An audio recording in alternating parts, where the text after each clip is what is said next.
Capítulo 7. Vernos como los demás nos ven. Aunque tenemos una regla explícita que dice, no se admiten idiotas, el jefe de nuestro departamento tecnológico es un auténtico idiota. Me dijo un ejecutivo de una empresa californiana, dedicada al fomento tecnológico. Aunque su profesionalidad sea irreprochable, a nivel personal es un matón que se rodea de un séquito de favoritos y trata pésimamente a quienes no le caen bien. Es un cero en autoconciencia, añade.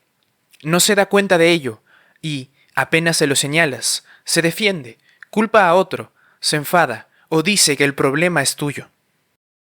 Poco después, el director general de la misma empresa me dijo, hemos tenido que despedirlo al cabo de 3 meses. No podía cambiar, era un acosador, y lo peor es que no se daba cuenta de ello. Demasiado a menudo perdemos el control e incurrimos inconscientemente en conductas menos deseables.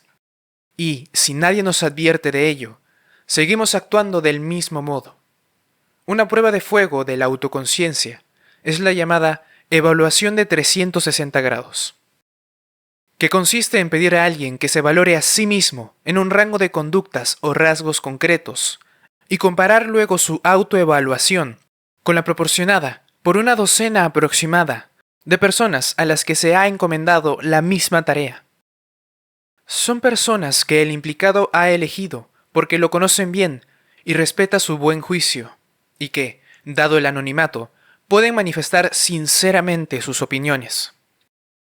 La diferencia que existe entre el modo en que nos vemos y el modo en que los demás nos ven pone claramente de relieve nuestro nivel de autoconciencia.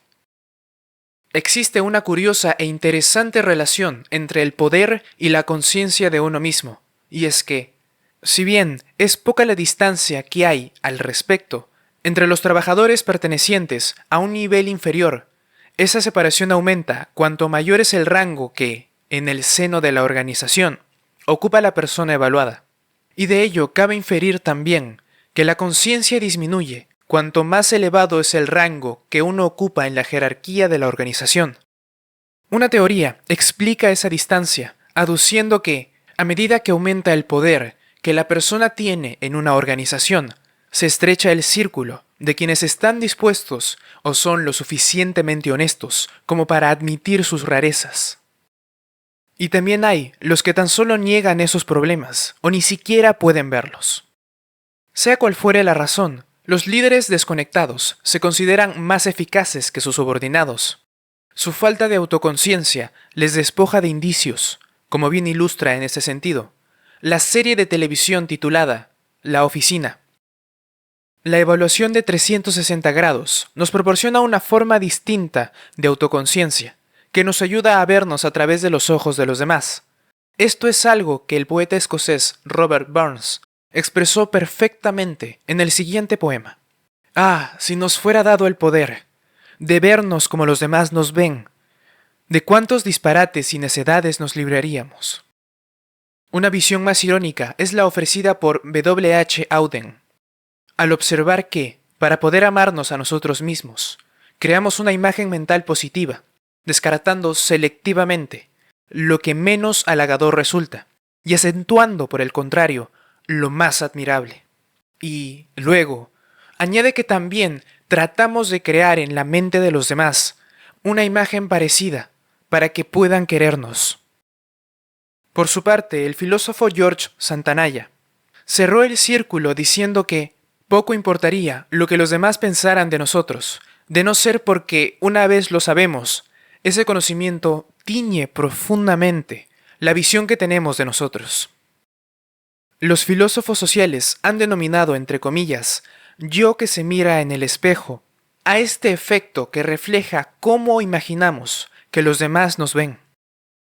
Nuestra sensación de identidad aflora, desde esta perspectiva, en nuestras interacciones sociales, porque los demás actúan como espejos que nos reflejan. Esta idea se ha visto resumida en la frase, soy lo que creo que tú crees que soy, a través de los ojos y los oídos de los demás. La vida nos depara pocas oportunidades para ver el modo en que los demás nos ven. Esta puede ser la razón por la cual el curso impartido por Bill George en la Escuela de Negocios de Harvard, titulado El desarrollo del auténtico liderazgo, se halla entre los más populares y las plazas libres se ocupan al poco de abrirse el plazo de matrícula. Y lo mismo ocurre con un curso similar que se imparte en la Facultad de Empresariales de Stanford. Ignoramos quiénes somos, me dijo George, hasta que escuchamos contar la historia de nuestra vida a alguien en quien confiamos. Para celebrar esa intensificación de la conciencia de uno mismo, George ha creado lo que llama grupos del norte verdadero, donde el norte verdadero se refiere al descubrimiento de nuestra propia brújula y de nuestros valores internos fundamentales. Su curso brinda a los alumnos la oportunidad de participar en este tipo de grupo. Uno de los principios fundamentales de tales grupos es que el autoconocimiento empieza con la autorrevelación.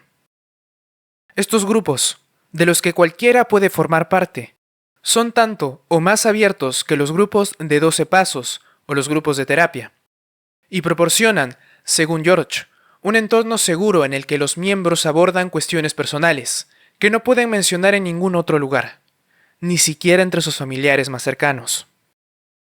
No se trata tan solo de que nos veamos como los demás nos ven, sino que también nos escuchamos como los demás nos escuchan. Esto es algo que nos parece increíble. La revista Surgery presentó un estudio en el que se valoró el tono de voz de los cirujanos, basándose en grabaciones de 10 segundos, registradas durante las entrevistas con sus pacientes. Las voces de los cirujanos que se habían visto demandados por mala práctica, la mitad de los participantes en el experimento, fueron evaluadas como dominantes y descuidadas, cosa que no sucedió con la otra mitad. Los cirujanos pasan mucho más tiempo que otros especialistas explicando a sus pacientes los detalles técnicos y los riesgos de una determinada intervención. Se trata de una conversación difícil que puede situar al paciente en un estado de alta ansiedad y exponerlo de un modo más intenso a los indicios emocionales. Cuando escuchamos la explicación que da el cirujano sobre los detalles técnicos y posibles riesgos de la intervención, se activa el radar empleado por el cerebro para detectar los peligros en busca de indicios que pongan en peligro la seguridad.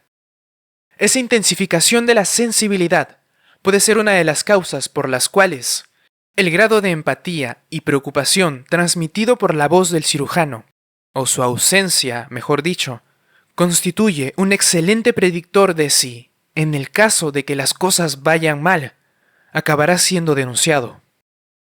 La acústica de nuestro cráneo nos transmite una voz que suena muy distinta a la que oyen los demás, pero el tono de nuestra voz tiene gran importancia en el impacto que provocamos.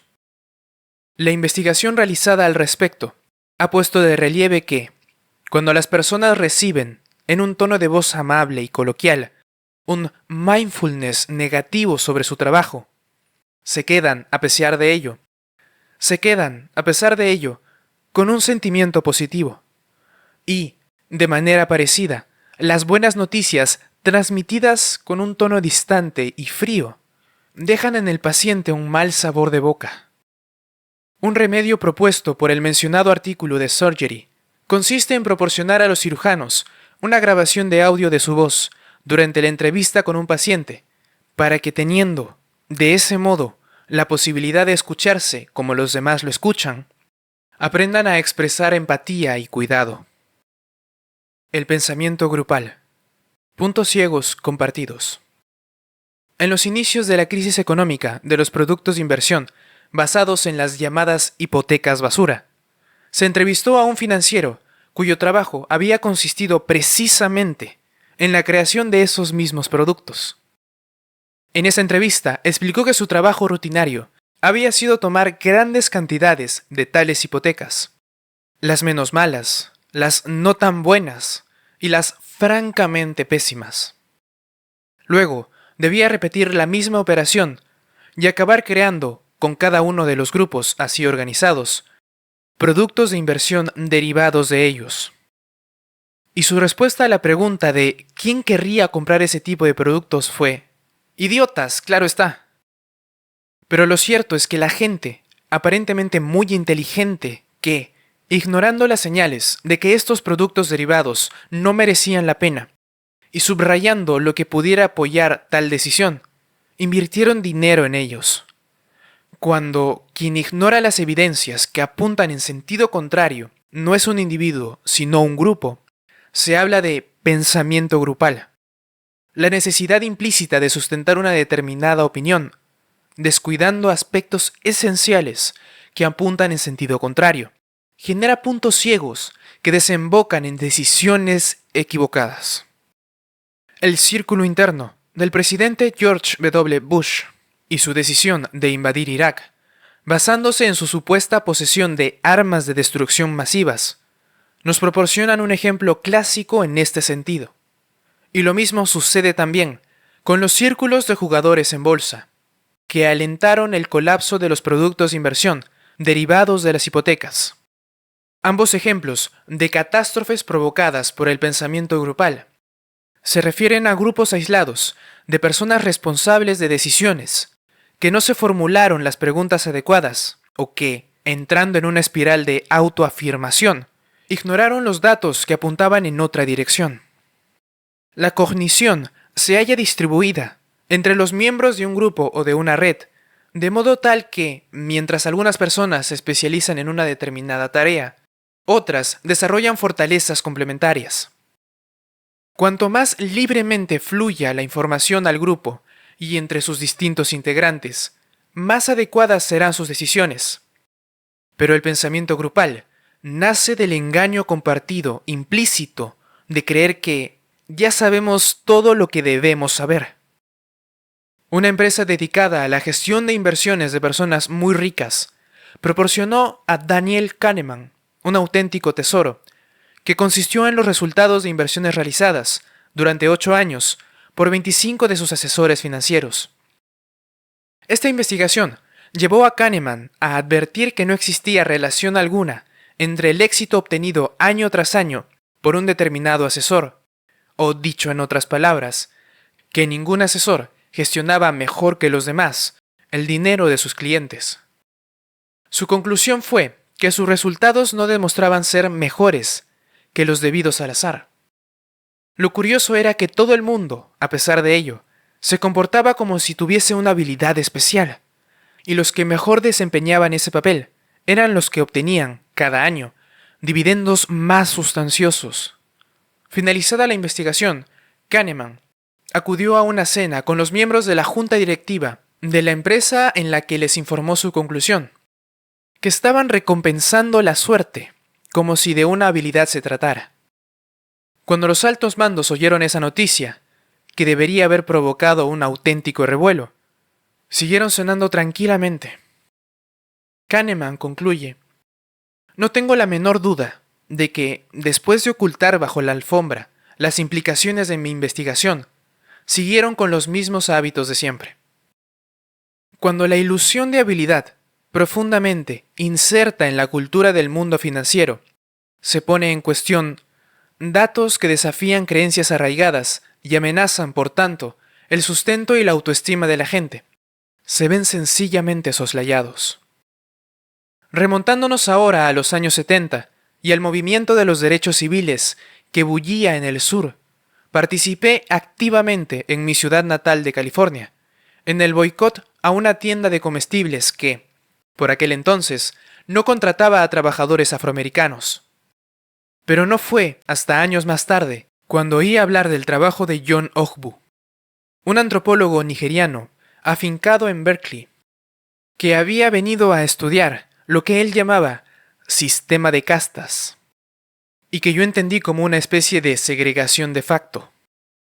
Y, pese a que en mi ciudad había 3 institutos al que asistían fundamentalmente blancos y unos pocos orientales e hispanos, otro de alumnos básicamente negros y alguno que otro hispano, y el tercero que combinaba todos los grupos, ese era un tema al que jamás se me había ocurrido prestar atención. Aunque no tenía ningún problema en advertir la discriminación en que esa tienda incurría, estaba ciego a la pauta mayor en la que me hallaba inmerso, la jerarquía social que impregnaba nuestro mundo, y también, obviamente, en esa época, nuestro instituto. Tan familiarizados estábamos con la desigualdad social que el tema acabó desvaneciéndose en el trasfondo colectivo y requirió un considerable esfuerzo darse cuenta de él. El autoengaño parece un rasgo fundamental de la atención. Las 3/4 partes de los conductores, por ejemplo, piensan que sus habilidades al volante son mejores que las del promedio. Pero lo curioso es que existen más probabilidades de que quienes hayan estado implicados en un accidente de automóvil se consideren mejores conductores que aquellos cuyo expediente de accidentes se halle, en ese mismo sentido, limpio. Lo curioso, sin embargo, es que, hablando en términos generales, la mayoría de las personas no cree sobrevalorar sus habilidades. Esta inflación de la autoevaluación refleja un efecto llamado mejor que el promedio, que se ha descubierto en casi todos los rasgos positivos, desde la competencia hasta la creatividad, la cordialidad y la honradez.